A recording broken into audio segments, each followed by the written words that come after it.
మార్కెట్లోకి రావాలనుకుంటున్న బిగినర్స్ ఎక్కువగా వినే వర్డ్స్ నిఫ్టీ, బ్యాంక్ నిఫ్టీ. అసలు ఈ నిఫ్టీ, బ్యాంక్ నిఫ్టీ అంటే ఏంటి, దేంట్లో ట్రేడింగ్ చేస్తే మనకి ఎక్కువ ప్రాఫిట్స్ అనేవి వస్తాయి అండ్ దేంట్లో మనం లాంగ్ టర్మ్ ఇన్వెస్ట్మెంట్ చేయొచ్చు అనేది ఈ వీడియోలో క్లియర్ గా ఎక్స్ప్లెయిన్ చేస్తాము. Welcome to Nerchuko official show stock market basics. This is Raudayya, registered sub broker analyst. Nifty and bank Nifty అంటే ఏంటంటే, నిఫ్టీ 50 అంటే ఇండియాలో ఉన్న టాప్ 50 కంపెనీస్ ని ఒక ఇండెక్స్ కి యాడ్ చేసి దానికి పెట్టిన పేరే నిఫ్టీ 50. ఏవైతే ఇండియాలో 50 కంపెనీస్ ఉంటాయో ఆ కంపెనీస్ అన్ని ఈ నిఫ్టీ 50లో ఉంటాయి. అండ్ ఇండియా యొక్క ఎకనామికల్ గ్రోత్ ని ఈ నిఫ్టీ 50ని బేస్ చేసుకునే మనకి చెప్తారు. అండ్ ఆల్ ఓవర్ వరల్డ్ కూడా ఈ నిఫ్టీ 50ని బేస్ చేసుకునే మన ఎకనామికల్ గ్రోత్ ఎలా ఉంది అని ఐడెంటిఫై చేస్తుంది. అండ్ బ్యాంక్ నిఫ్టీ అంటే ఏంటంటే, ఇండియాలో ఉన్న టాప్ 16 బ్యాంక్స్ అనేది బ్యాంక్ నిఫ్టీలో ఉంటాయి. అండ్ ఈ బ్యాంక్ నిఫ్టీ ఫుల్ గా బ్యాంకింగ్ స్టాక్స్ కి సంబంధించింది మాత్రమే ఉంటుంది. నిఫ్టీ అయితే ఇండియాలో ఉన్న డిఫరెంట్ సెక్టార్స్ కి సంబంధించిన స్టాక్స్ అనేవి నిఫ్టీ 50లో ఉంటాయి. అండ్ బ్యాంకింగ్ లో ఓన్లీ బ్యాంకింగ్ స్టాక్స్ మాత్రమే ఉంటాయి. సో ఈ రెండిట్లో ట్రేడింగ్ చేయడానికి ఏది బెటర్ అని నన్ను అడిగితే, నిఫ్టీ 50లో వాలటాలిటీ అనేది తగ్గుతుంది. అంటే ఇక్కడ మనకి రిస్క్ లెవెల్ అనేది చాలా వరకు తగ్గుతుంది.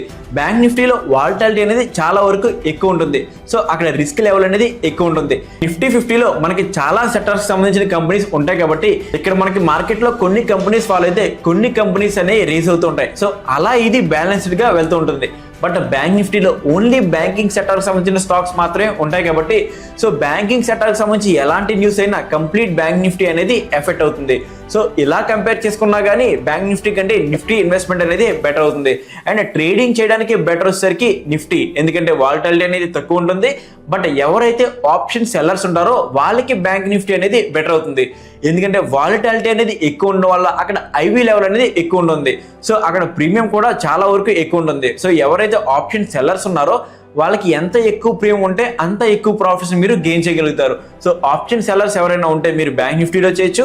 అండ్ ఆప్షన్ బయర్స్ ఎవరైనా ఉంటే నిఫ్టీలో ట్రేడింగ్ అనేది చేయొచ్చు. బట్ ఎవరైనా సరే ఫ్యూచర్స్ లో కనుక ఇన్వెస్ట్మెంట్ చేయాలనుకుంటే నా సజెషన్ అయితే బ్యాంక్ నిఫ్టీ కంటే నిఫ్టీలో చేయడం అనేది బెటర్ ఆప్షన్ అనేది అవుతుంది. ఎందుకంటే నిఫ్టీలో స్లిప్పేజ్ అనేది చాలా వరకు తక్కువ ఉంటుంది. స్లిప్పేజ్ అంటే ఫర్ ఎగ్జాంపుల్ మనం ఒక స్టాక్ ని బై చేసాం, అది మంచి ప్రాఫిట్ వచ్చిన తర్వాత ఆ స్టాక్ ని మనం సెల్ చేయాలనుకున్నాము.